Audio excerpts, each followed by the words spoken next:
Alright, you guys. Hello, hello, hello.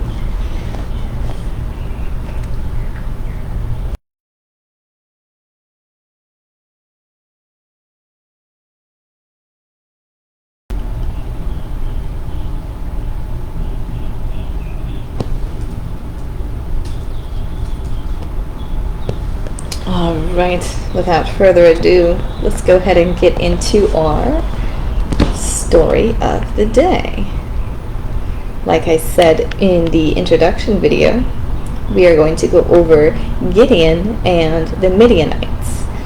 Gideon versus the Midianites.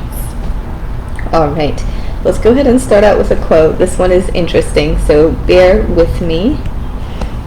Alright, we have another poem, or a portion of a poem by Hilary Belloc. This is from 1870 to 1953, was her life. And so I read, mothers of large families who cling to common sense will find a tiger well repay the trouble and expense. This is from the poem The Tiger. And this one had me a little bit confused. I was a little bit not sure how to tie this one in at all.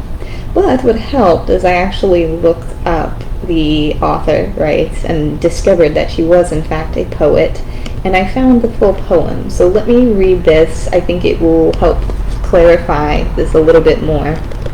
So it says here, the tiger, on the other hand, is kittenish and mild, and makes a pretty playfellow for any little child. And mothers of large families who claim to common sense will find a tiger well repays the trouble and expense. And it helps reading the cadence with the way the line breaks are.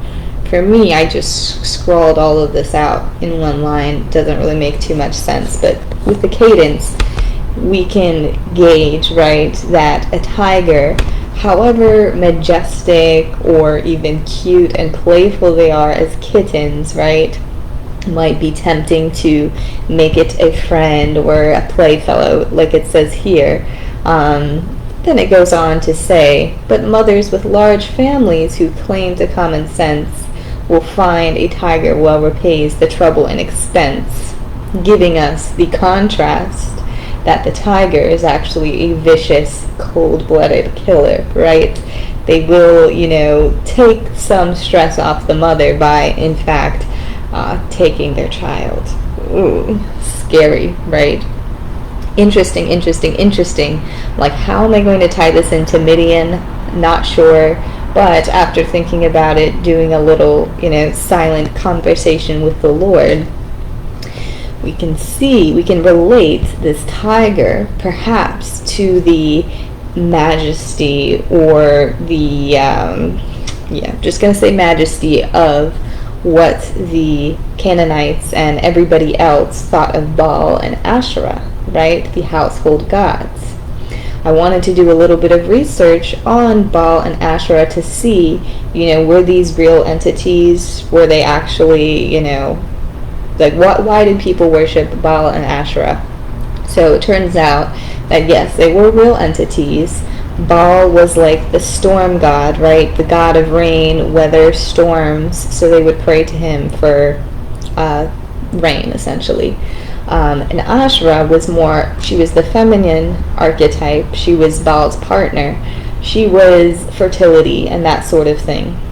Interesting. So yes, they were real entities and they did serve purposes, but according to the Lord our God, they were not to be worshipped by any means, right? They were not worshipped by any means. So like this poem here, while they might seem majestic and, not as intimidating as maybe the Lord our God and, easy to, associate with, and, they have a esteemed effect on the life on earth, which is rain and fertility.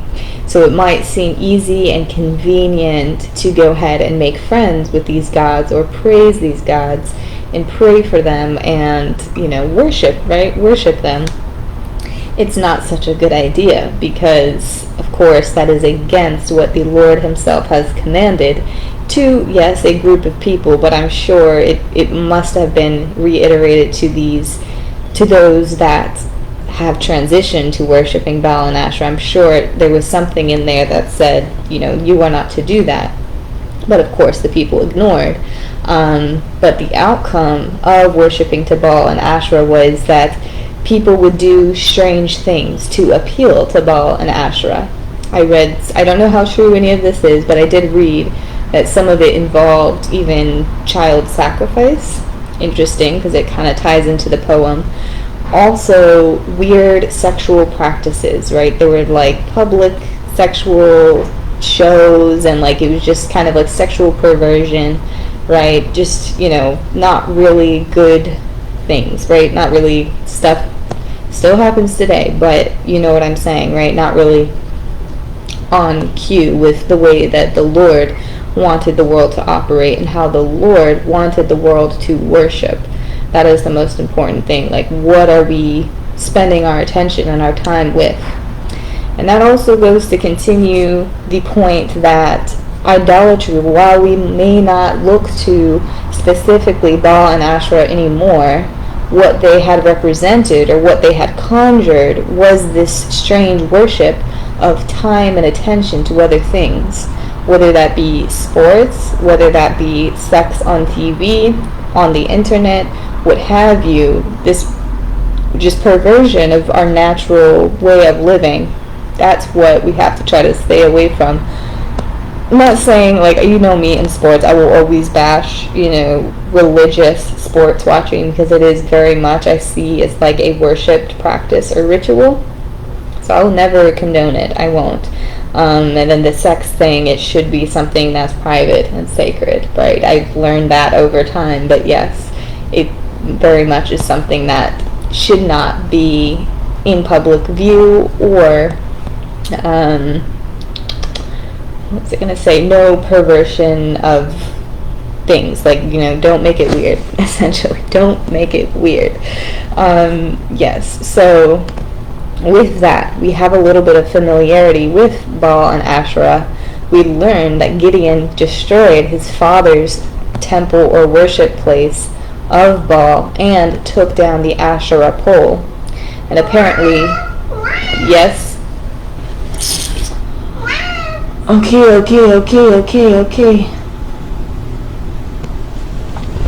Come. Go. Go ahead.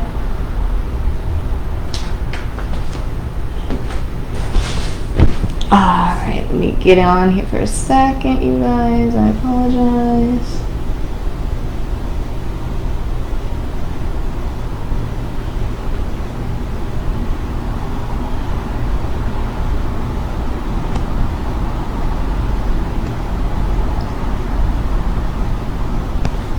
Okay. Anyways, yes, Gideon took down the Asherah pole. That was something I guess people would dance around. That's what I read. Again, I'm not sure, right? I'm not sure, but interesting. Interesting. So Gideon took that stuff down. His father, the townspeople, the Midianites as a whole were very upset. So Gideon, of course, appealed to the Lord to gather a group of people, and he is now aware that he is to raise an army and go against the Midianites. So this is that story. All right. Now, announce to the army, this is God's words.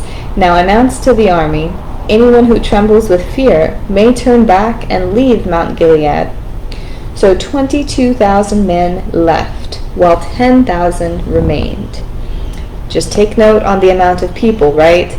22,000 were ready to go up in arms for Gideon. So that does show the loyalty that remained with the Lord our God, right? There were people that were remembering the faith and being like, wait, yes, this is where we came from. This is how we should stay.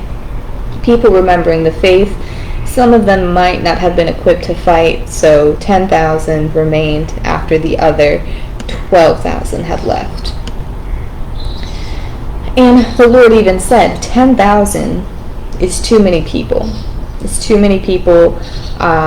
If we were to go to battle with 10,000, people would say that we won by number. I want people to say that we won with the power of the Lord. That was God's mindset. So he told Gideon to sort them out even more, narrow them down, weed them out. So Gideon took the men down to the water. There the Lord told him, "Separate those who lap water with their tongues, as dogs lap water, from those who kneel down to drink." The Lord said to Gideon, "With the 300 men that lapped, I will save you and give the Midianites into your hands. Let all the others go home." All right, so he had another little test. This is, I guess, Gideon and the Lord's interaction, right? They do little tests. It's very adorable without trying to patronize. It's cool. Anyways, so yes, apparently those who were drinking like this versus the ones who just put their mouth all the way in the stream, those were the ones that were good. And out of that 10,000, there were 300 of them drinking like this. So that was their army, essentially, 300 men. And it says here, dividing the 300 men into 3 companies, he placed trumpets in empty jars in the hands of all of them, with torches inside. So again, Gideon has like a little, I don't know how to describe this. He has a little plan, right? It stems from a dream that he had with a loaf of bread tumbling down and crushing the tent of Midian. But it was something with the element of surprise and just intensity that he wanted to bring to attack the Midianites. So we'll learn about what they do. But they have trumpets, they have jars, and they have torches with light. Everybody had trumpets. This is a very commonplace thing. It's like an iPhone that we have today, right? Everybody has an iPhone. Everybody has the trumpets, all right? And Gideon says, "Watch me," he told them. "Follow my lead. When I get to the edge of the camp, do exactly as I do." Gideon and the 100 men with him reached the edge of the camp at the beginning of the middle watch, just after they had changed guard. They blew their trumpets and broke the jars with their hands. When the 300 trumpets sounded, the Lord caused the men throughout the camp on the Midianite side to turn on each other with their swords. The army fled to Beth Shittah towards Zererah, as far as the border of Abel Meholah, near Tabbath. So, boom, they're surprised. You know, the Midianites were not expecting such a display, right? Had the trumpets all go off, 300 at the same time, some loud glass breaking or something breaking, clay, what have you, and then these torches. They were confused, to say the least, and by the Spirit, right, they went ahead and fled off.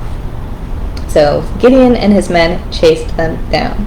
It says here, Gideon and his men, exhausted yet keeping up the pursuit, came to the Jordan and crossed it.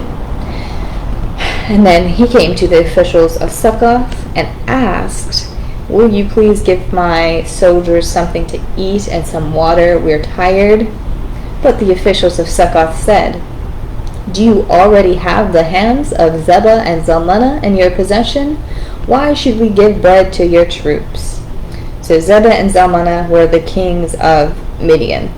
They were supposed to capture them, and the people of Sukkoth are being rude. The officials are being rude. They're like, "Well, you're not doing anything significant in our eyes. Why should we take care of you?" That sort of thing.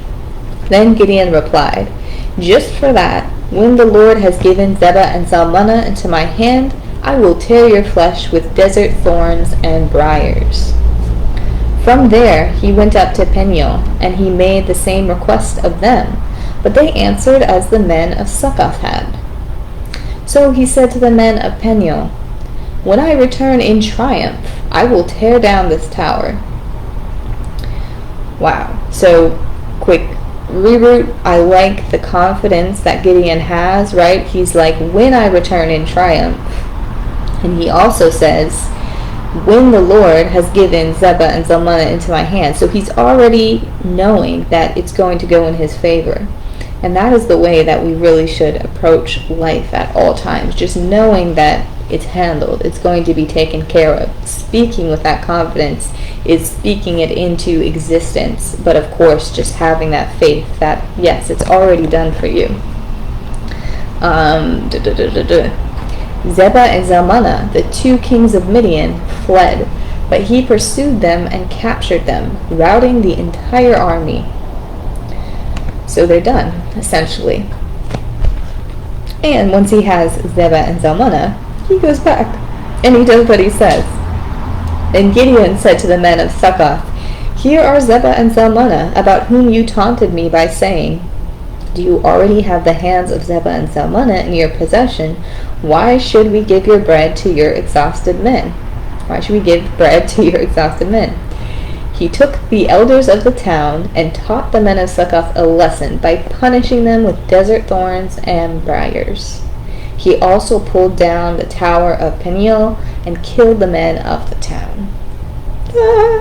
Crazy, right? So, look, captures the kings, therefore routing the army to destruction. And he goes back and he follows through with his word. He punishes Sukkoth and actually tears down the tower of Peniel, which I think was probably some kind of worship altar thing. I'm not entirely sure. And he also killed the men of the town. So, again, going back to our introduction, these things seem aggressive and violent, and, is this what a person of the Lord would do, right? But this is it, right? He was being pushed to that point. And of course, we have to look at the outcome of the action. Was it a drastic domino effect to the Lord's favor or discourse, right? It's to the Lord's favor. So is it a sin, a drastic sin, right? He might get a little karma from that at some point, but I wouldn't say that he would be punished for standing with faith and standing with the Lord, fighting for the Lord, right? Because we know the Lord himself can be violent and he can be aggressive. So it's just one of those things we really have to absorb, right? Christians can be cutthroat, for sure. People of faith can be cutthroat, for sure. But we do have to, talk with peace and love. And once we get into the story of Jesus, we'll go ahead and explore this idea a little bit more. But yeah, it's all about justice, too, at the end of the day. Justice is good. Peace out, you guys. I have to start my day. Enjoy your Friday. It's almost the weekend. That's it. Have a good one. Bye-bye.